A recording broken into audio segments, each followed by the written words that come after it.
ஆண்டவராகிய இயேசு கிறிஸ்துவின் நாமத்தில் காலை வாழ்த்துக்கள். இன்றைய மன்னா, தீமையை விட்டு விலகி நன்மை செய், என்றென்றைக்கும் நிலைத்திருப்பாய். சங்கீதம் 37 வசனம் 27. பாருங்க, தாவீதின் சங்கீதத்தில் சொல்கிறாரு, நீ தீமையான யார் நிலைத்திருக்க முடியும் அப்படின்னு சொல்லும்போது, தீமையை விட்டு விலகி, எந்த ஒரு மனிதன் தீமையான காரியத்தை விட்டு விலகி நன்மை செய்கிறானோ அவன் என்றென்றைக்கும் நிலைத்திருப்பான் என்று சொல்லப்பட்டிருக்குது. எவ்வளோ அருமையான வார்த்தைகள் பாருங்கள். 37ஆம் சங்கீதம் முழுக்கவே நீங்கள் வாசித்து பாருங்கள். பொல்லாதவர்களை குறித்து எரிச்சல் அடையாதே, நியாயக்கேடு செய்வன் மேல் பொறாமை கொள்ளாதே. இந்த உலகத்தில் இருக்கிற வரைக்கும் நமக்கு பொல்லாதவர்கள் இருப்பாங்க, நமக்கு நியாயக்கேடு செய்கிறவங்களாம் இருப்பாங்க. ஆனால் நீ எரிச்சல் அடையாத, பொறாமை கொள்ளாத. அவர்கள்லாம் புல்லை போல சீக்கிரமாக அறுப்புண்டு பசும் பூண்டை போல வாடி போவார்கள். இது தாவீதின் சங்கீதம் தான். ஆனால் நீ என்ன செய்ய, கர்த்தரை நம்பி நன்மை செய். பார்த்தீங்களா? அப்போ இந்த எந்த ஒரு மனிதன் நன்மை செய்கிறானோ, தீமையை விட்டு விலகி நன்மை செய்கிறானோ அவன் தான் என்றென்றைக்கும் நிலைத்திருப்பாய். நீ அப்போது என்றென்றைக்கும் நிலைத்திருப்பாய் அப்படின்னு சொல்லி ஆணித்தரமாக சொல்லப்படுது. அப்போ நீ நன்மை செய்யணும்னா நீ பொல்லாதவர்களை குறித்து எரிச்சல் அடையக்கூடாது, நியாயக்கேடு செய்கிறவர்களை குறித்து பொறாமை கொள்ளக்கூடாது. அதுக்கு பதிலாக நீ என்ன செய்யணும்? 4ஆம் வசனம் சொல்லுது, கர்த்தரிடத்தில் நீ மனமகிழ்ச்சியாயிரு, அவர் உன் இருதயத்தின் வேண்டுதல்கள்லாம் உனக்கு அருள் செய்வார் அப்படின்னு சொல்கிறார். அது மட்டும் இல்லை, உன் வழியை கர்த்தருக்கு ஒப்புவித்து அவர் மேலே நம்பிக்கையாயிரு, அவரே காரியத்தை வாய்க்க பண்ணுவார். 4-5 வசனங்களில் சொல்லப்பட்டிருக்கு. பார்த்தீங்களா? நீங்களும் நானும் அமர்ந்து ஆண்டவருடைய சமூகத்தில் அமர்ந்து நன்மையான காரியங்களை செய்யும்போது ஆண்டவர் என்ன செய்வார்? நாம் நிலைத்திருக்கும்படியாக செய்வார். நாம் அறுப்புண்டு போகாதபடி நாம் நிலைத்திருக்கும்படியாக செய்வார். பொல்லாதவர்கள் அறுப்புண்டு போவார்கள் என்று சொல்லி திரும்ப 9ஆம் வசனத்தில் சொல்லப்பட்டிருக்கிறது. நீங்களும் நானும் ஆண்டவருக்கு பாருங்கள், இந்த தாவீது சொல்கிறாரு, தாவீதுக்கு விரோதமாக சவுல் எவ்வளவோ கஷ்டங்களை கொடுக்குறார், எவ்வளவோ கஷ்டங்களை துரத்தி அடிக்கிறார். தாவீது இங்கே ஒளிஞ்சிருக்கா, அங்கே ஒளிஞ்சிருக்கிறாரு, கேள்விப்பட என்ன பண்ணுறாரு? அங்கெல்லாம் துரத்திக்கிட்டு வர்றதை நம்ம பார்க்குறோம். ஆனாலும் தாவீது கையில் ஆண்டவர் என்ன பண்ணுறாரு? சவுலை ஒப்பு கொடுக்குறாரு. ஆனால் அவன் என்ன பண்ணல?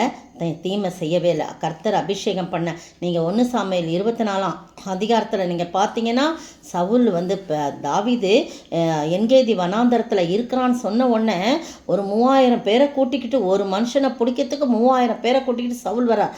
அவ்வளோ வல்லமையுடையவன் தாவீது. அப்போ அந்த இடத்துக்கு வந்தோன்னா ஒரு கெபி இருக்குது, அங்கே காலை கடன் கழிக்கும்படியாக சவுல் போகிறாரு.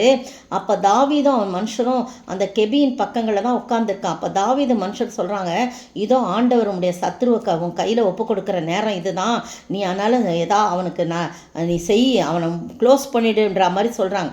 அப்போ இவன் அதெல்லாம் செய்யக்கூடாதுன்னு சொல்லிட்டு எழுந்திருந்து போய் சவுளுடைய சால்வையின் தொங்கல் நீளமாக இருக்குது, அந்த தொங்கல் ஓரத்தை அறுத்துக்கொண்டான். அதை அறுத்து கொண்டதே அவனுக்கு மனது படபடன்னு அடிக்குது. அப்போ தன் மனுஷரை பார்த்து, கர்த்தர் அபிஷேகம் பண்ணின என் ஆண்டவன் மேல் என் கையை போடும்படியாக இப்படிப்பட்ட காரியத்தை நான் செய்யாதபடிக்கு கர்த்தர் என்னை காப்பாராக, அவர் கர்த்தரால் அபிஷேகம் பண்ணப்பட்ட என்று சொல்லி தன் மனுஷரை சவுல் மேலே நீங்கள் எந்த காரியமும் செய்யக்கூடாது, நன்மையை தான் நம்ம செய்யணும், பேசாமல் இருங்கன்னு சொல்லிட்டு தடை பண்ணுறான். அப்போ சவுல் எழுந்திருந்து கெபியை விட்டு வெளியில் வரும்போது தாவீதும் எழுந்துச்சு பின்னாக போய் ராஜாவாகிய என் ஆண்டவனேன்னு கூப்பிட்றான். உடனே சவுல் திரும்பி பார்த்தபோது தரை மட்டும் முகம் குனிந்து வணங்கி சவுலை பார்த்து, நான் உமக்கு பொல்லாப்பு செய்ய பார்க்குறேன்னு எல்லா மனுஷரும் சொல்கிறாங்க, அதை நீ நம்பி அந்த வார்த்தைகள்லாம் நீங்கள் ஏன் கேட்குறீங்க?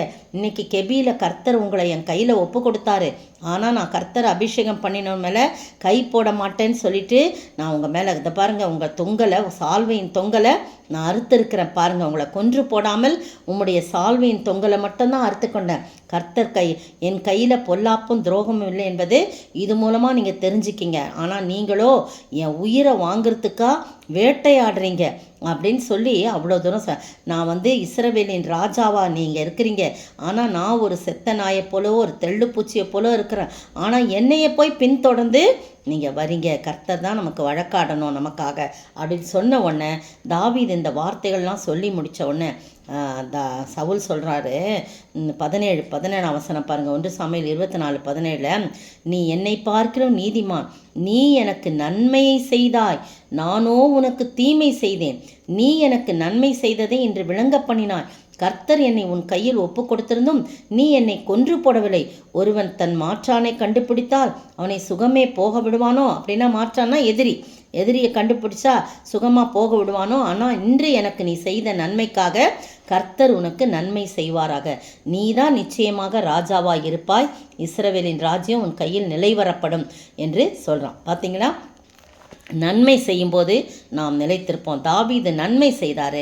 தீமையை விட்டு விலகி அவனுக்கு பொல்லாப்பு செய்வன் மேலே எரிச்சல் அடையாமல் பொறாமை கொள்ளாமல் அவன் கர்த்தரிடத்தில் மனமகிழ்ச்சியாக இருந்து நன்மை செய்ததுனால இந்த சத்துரு என்ன சொல்கிறாரு? சவுலு, நீ எனக்கு நன்மை செய்தாய், அதனால் கர்த்தரும் உனக்கு நன்மை செய்வார்.